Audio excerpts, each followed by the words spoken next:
parengti raštai ir tarptautinės organizacijas. Jų čia Lietuvoje neišgirdo. Gal išgirs kitos šalis, kitos organizacijos. Ir man labai miela yra, kad visą laiką su manim kartu dalyvauja tiesiog Albinas iš Kapčiamiesčio. Albinai, kur jūs esate? Ateikit, pasakykit žodį.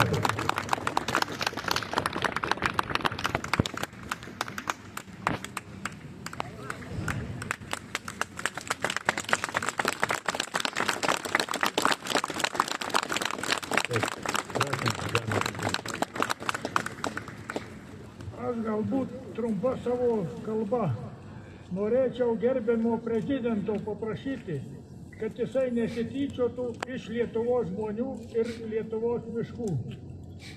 Savo trumpą pasisakymą aš norėčiau pradėti žodžiais. Jei ne grybai ir ne uogos, mergos būtų nuogos. O iš tikrųjų taip ir yra.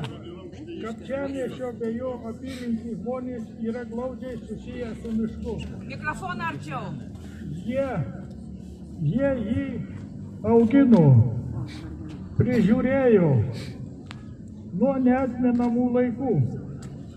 Ypač norėčiau išreikšti pagarbą nusipelniusiam Lietuvos girininkui Ališauskui, kurio prižiūrimi Kapčiamiesčio ir apylinkių miškai buvo rūpestingai prižiūrimi, puoselėjami, sodinami.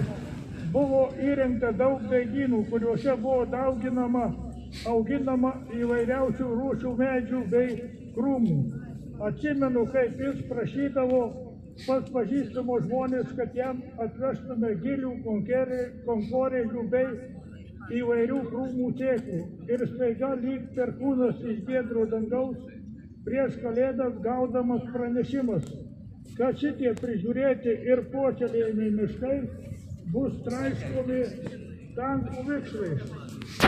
Šitą begėdišką žinią gruodžio 15 dieną Kapčiamiesčio ir Lietuvos žmonėms pranešė išlindusi iš užrakintų storo stiklo savivaldybės durų Lazdijų rajono merė Ausma Liškienė. Gėda! Gėda! Gėda!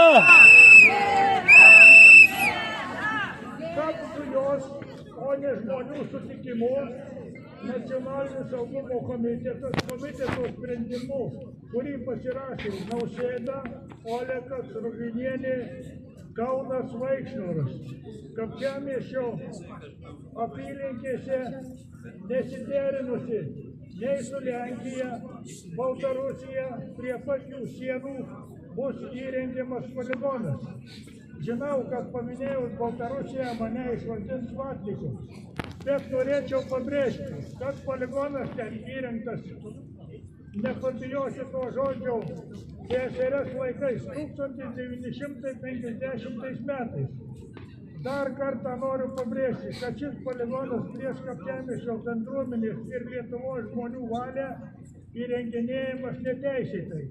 Jis yra stumiamas galingos karinės technikos buldozeriais.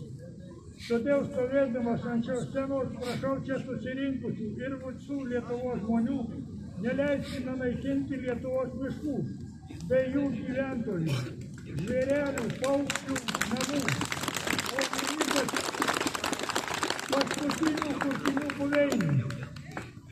Neleiskime, kad iš gyventojų būtų atimti namai, turtas, žemė, miškas, nesuteikiant jiems lygiaverčio turto grąžinimo. Kuriantis Lietuvai žmonės susikūrė rankomis ilgoje grandinėje atstovėjo jos laisvę. Naudodamasi šią progą dar kartą prašau visų Lietuvos žmonių susivienykime, neleiskime naikinti miškų ir griauti gyvūnų bei žmonių gyvenimų. Ačiū už dėmesį.